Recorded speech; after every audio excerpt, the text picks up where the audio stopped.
Yes, alright, nkulamusiza kunyo mukwano gwange naje sinzo bango tuuliza bali kwekumira ku mayingo ganaga Yugi Update TV.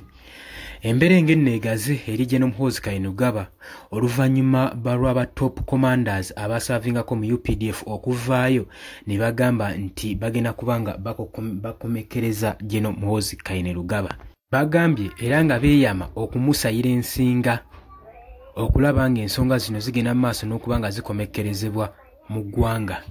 Ati nno entabwe eva kuki? Entabwe eva kuba European Union okuvaayo ne balabula eggwanga erya Uganda eri abakulembeze baabyo nga bano abali mu biyinza ba high ranking officers okugenda mu maaso n'okubawooninga nga baagala okubakolako obulabe. Ambassador w'eggwanga lino, ambassador wa European Union yavuddeyo n'agamba nti nno obulamu bwe tebuli seefu olw'ensonga nti nno Muhoozi yamusuubizza okubanga amukwata era ng'amusiba. So kino kiraga kabonero kabi eri ba diplomatiki bano mu ggwanga lyattu Uganda.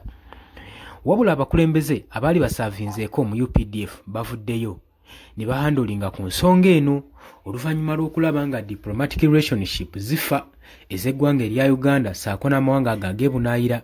Jjukira nti n'eggwanga erya Uganda lifuna fundings nnyingi nnyo saako ne aids nnyingi nnyo mu ba Europeans abo. Kakati woveri n'otandika okubanga obakanga ng'obatiisatiisa kitegeeza oba ofiiriza ggwanga. Yes, gwe kiyinza okukolera n'oli obuyinja n'oli olubimbo naye ate kyongera kubanga kittattana ggwanga Uganda era ojja kwesanga nga ne economy ya Uganda etandise okubanga esereba ng'ekkirira ggwe ali eyampuliriza kituleetere kibayita economic depression mu ggwanga oba economic crisis mu ggwanga lyattu Uganda. Oba olaba kati tukyalina ba investors naye era economic crisis tukyagifeesinga mu ggwanga lyattu Uganda. Oli ku Yugi Update TV nyongera okujjukiza gwe atannatweyungako kirira wansi olw'ekigambo subscribe kikoneko obeere nga otweyungako ddala bulungi nnyo butereevu. Teweerabirako namukadde n'agamba kakuyambako okuleetera notification message okusobola okulaba ng'obeera alert ku information yonna ejja ku Yugi Updates TV. Oluvannyuma lwa Muhoozi Kainerugaba okuwooninga aba European Union n'aggambye entabwe kwe yavudde kyava ku ki Muhoozi okubawooninga. Muhoozi yakwatibwa akasajja ku mutima. Yali amanyi ekirimaanyi y'empologoma oba yengo yokayoka eri mu Uganda, yengo yokka eri Kasozi. Wabula walabikayo eng'endala era bano abasajja aba European Union we baavaayo baamuyitako buyisi nga balina omulago bagenda osisinkana Kasozi eri ku Makerere Kavule. Kaakati kino nno tekyakola bulungi oba tekyayisa bulungi Chief of Defence Force Muhoozi Kainerugaba mutabani wa Mwami Yoweri Kaguta Museveni era n'akitunuuliza n'amaaso ag'enkirinala n'agamba nti nno olunaku lumu ngenda kukwata kweno ensonga ngihandolinge. Era mbunnambiro n'akulirawo statement egamba nti ye alina obuyinza era bamuwa authority nga Chief of Defence Force alina obuyinza obugoba ambassador yenna mu ggwanga gw'aba tayagalamu. Ebyo byali bigambo bya General Muhoozi Kainerugaba. Teyakoma okwo n'agamba nti nno bano ba European diplomatic abali mu ggwanga ya Uganda naddala oyo eyakyekinze Robert Kyagulanyi Ssentamu mu ngalo oyo mutunuuliza n'eriisa ejjogi era ngenda kubanga mbakwata nga mbasiba. Lwaki baba bagenda ku kitebe kya National Unity Platform baba bakugenze kukolayo ki? Kakati nno eyo endowooza y'omukulembeze waffe eyeggwanyiza entebe eya kitaawe Yoweri Kaguta Museveni ayagala okujja mu buyinza gw'omukwano gwange. Kati awo ojjagenda mu comment section gw'okomentinge oteekawo opinion olaba ddala Muhoozi Kainerugaba ali fiti okutuula ku ntebe y'obukulembeze oba nedda. Ekyo nkikulekedde ojje onteerewo comment section mu message. Nyongera okujjukiza oli ku Yugi Updates TV gwe atannatweyungako wansi waliwo ekigambo subscribe.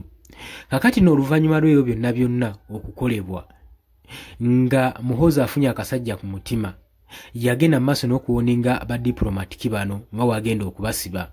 Wabula diplomatiki bagamba mwe muli ne ambassador wa European Union kitegeeza wano oba olumbaganya eggwanga ddamba era eggwanga lya ddembe okuvaayo ne likkuba okulumbagana ekitebe kyabwe oba omukulembeze waabwe ku kitebe ekyo kuba y'oyo abeeranga omukulembeze abakiikirira mu ggwanga lino erya Uganda. Kakati embeera yasajjuse naye oluvannyuma lw'embeera esajjuse aba European Union bavuddeyo ne bagamba nti no Muhoozi Kainerugaba agenda kubanga asasulira ebyagenda mu maaso n'okukola okossaako n'okutiisatiisa ekitongole ekya Uganda Human Rights Commission kubanga bo ekyabaleeta muno mu ggwanga Uganda mainly kugera kulaba nga diplomatic system enywezebwa saako ne rights, human rights zikwatibwa ng'ekyatika mu ggwanga lyattu Uganda. Naye bagamba yobanga weebite weeguli Muhoozi Kainerugaba agenda atandika okuba nga akolebwako accountability.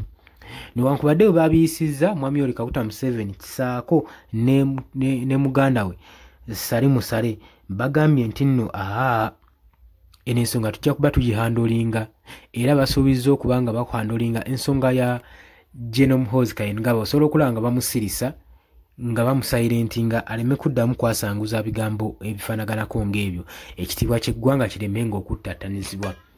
Nage nti mugoosi gusoose omulundi guno okuba nga awooninga ebitongole oba white agencies abali mu Uganda. Yawooninga dda kuva amabega jjo tiyakoma okwo, wabula yagenda n'okulumbagana ne ba white mercenaries abali mu Democratic Republic of Congo n'abawooninga n'abagamba mulina okukolako ebintu bibiri, mweweeyo oba musigale mukwatibwe, ng'alaga eryanyi eriyitiridde ennyo. Ebyo byonna biyinza okuba nga ebitalabibwamu mulamwa, naye it's a slide mistake ezikolebwa ebiseera ebisinga by'ebintu ebitera okuteekawo enjawukana n'empalana wakati w'amawanga ag'omulirwano ate ne batandika kwekubagana na bukabukka lwa statement emuweeti ennafu. Nze wabula kye ngamba Muhoozi yeetaagako guidance, omuntu yenna amugaidinga ku bintu byonna byagenda maaso n'okukola, kakubeye ku tweetinga sekuritale we gwe tuba tulina okunenyeza ennyo, kuba kyetaagako analyzing ebintu bino byabagenda opostinga, kubanga nga we nagambye bigenda maaso n'okuttatana diplomatic relation. Eggwanga erya Uganda ojja kwesanga nga terikyafuna funds kuva amawanga agagebunaayira, olw'ensonga Muhoozi yagenze maaso n'okuba nga abatiisatiisa. Tetumanyi oba abakulembeze bano abaaliko mu kitongole ekya Uganda People's Defence Force nga bwe boogedde tibagenda okuhandolinga eno issue eya Muhoozi.